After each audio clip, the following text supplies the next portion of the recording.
Though coronavirus has made life more difficult for hard of hearing people like myself, it has certainly increased awareness for the deaf and hard of hearing. Welcome to my channel today. If you're new, my name is Emily. I created Definite Hearing as a way to increase awareness for the deaf and hard of hearing. I hope you stick around to the end of this video because if you do, I'm going to share how coronavirus helped me build this channel. In today's video, I'm going to talk about how coronavirus, though it's been hard for us hard of hearing people, it has certainly increased awareness and helped hearing people realize what we as hard of hearing people struggle with on a daily basis to communicate and understand what's going on around us.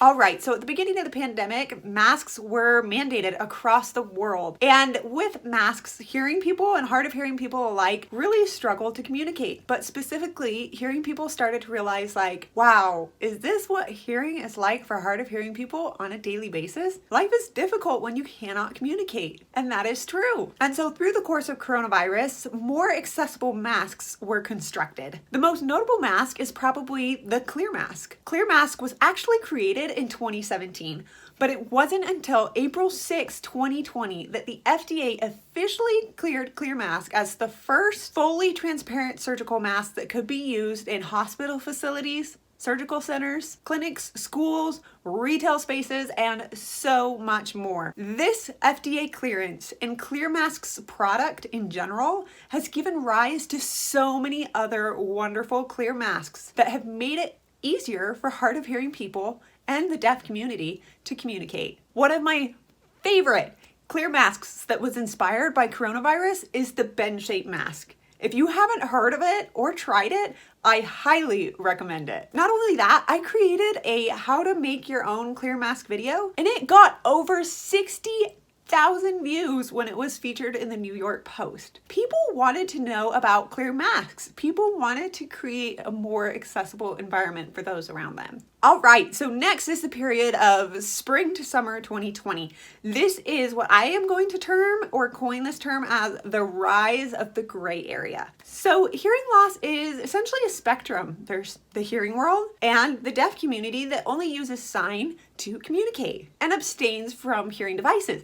But in between, there are so many people like myself and like you, if you have hearing loss, in this spectrum that, maybe were a child of hearing parents like myself and wears hearing aids and just loves them and uses speech and doesn't know ASL, or someone who is late deafened and uses ASL and hearing devices, someone who maybe is a child of deaf adults but is still hearing. Like, we're all on this different spectrum, and it was through coronavirus that this rise of the gray area and hard of hearing influencers like myself jumped online and we all started connecting with each other and talking about our struggle. Granted, this community was still present, but we have never come together like we have through coronavirus. Some of my favorite influencers that I met over this time include Dr. Michelle Who, or Mama Who Hears on Instagram, Hard of Hearing Mama, her name is Jana, also on Instagram, Jess H Squared, and some deaf guy Justin Lonecar. There have been so many other people and influencers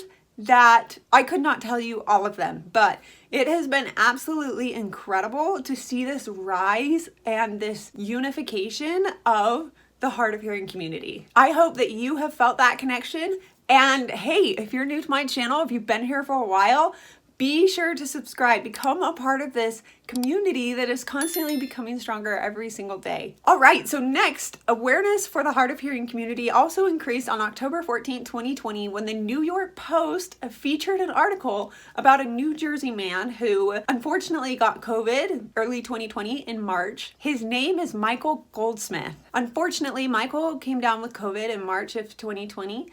And a side effect of it was that he lost his hearing. He became a candidate for a cochlear implant and had the surgery in September of 2020. He now has a cochlear implant, and that report just exposed that, hey, coronavirus can have these unfortunate side effects, but look at how Michael is aiding that, how he's taking care of it. With hearing loss, there are so many different ways to aid your loss, and I am certainly team aid your loss because like as hard of hearing people, we live in a predominantly hearing world. And in order to be able to communicate effectively and at large with everyone, aiding your loss and being able to speak and communicate and understand what you're hearing is absolutely critical. So that was awesome. And the last event I want to highlight that has certainly brought some exposure to the hard of hearing world is season 25 of The Bachelor, specifically speaking of Abigail Herringer. Abigail Herringer was a contestant on The Bachelor. She vied for Matt James's heart, and unfortunately, she was not the one he picked. He definitely missed out, but she deserves someone better, clearly.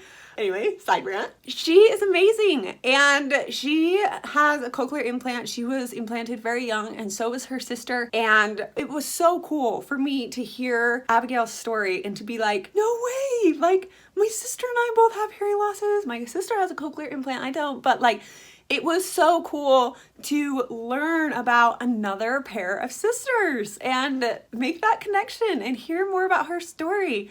But Abigail Herringer definitely opened a door to this hard of hearing world and this gray area. She even calls it the gray area too. But just opening this door and saying like, hey, FYI, like if you don't have hearing, there are options. Options aren't always available to everyone just due to differences in hearing or formations of the ear, or whether it's a conductive or sensory neural loss. But see if it's an option. Like, see if aiding your loss, whether that's a hearing aid or a cochlear implant, is an option. So I absolutely love that.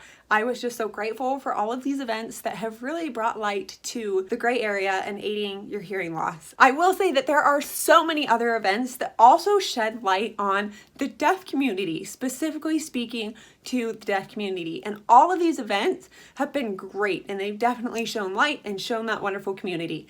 And some of them I just want to highlight are when A Quiet Place was scheduled to be released March 20 of 2020. It was actually moved to May 28th, so it's coming out, A Quiet Place 2. Additionally, Deaf U was released on October 9th. Studies were released stating that tinnitus was a side effect of COVID in November of 2020. The White House officially hired an interpreter for White House briefings and announced that on January 26th of 2021. It took a long time, but like they did it. And then March 24th was the release of Kong and Godzilla.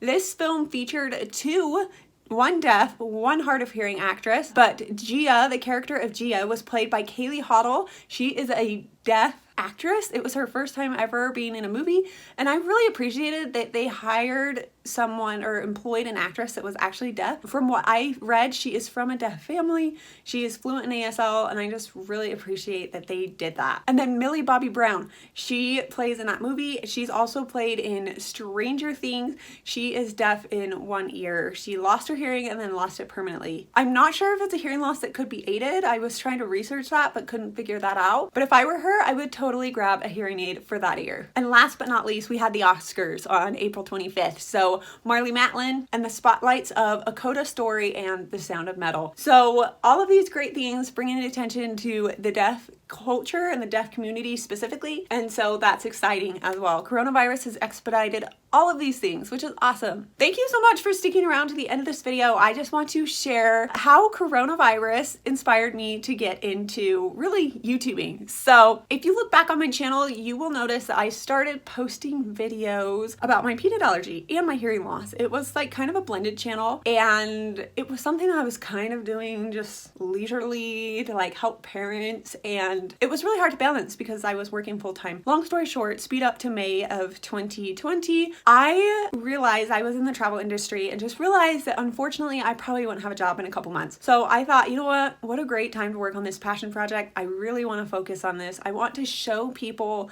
that, one, there are other hard of hearing people out there like them, and two, don't be afraid to aid your hearing loss. Like, go get it checked out, get your hearing taken care of. Like, it's the one sense that we really have a great solution for. Like, go learn about that solution, implement it. It's amazing. Hearing aids are incredible. Cochlear implants are incredible.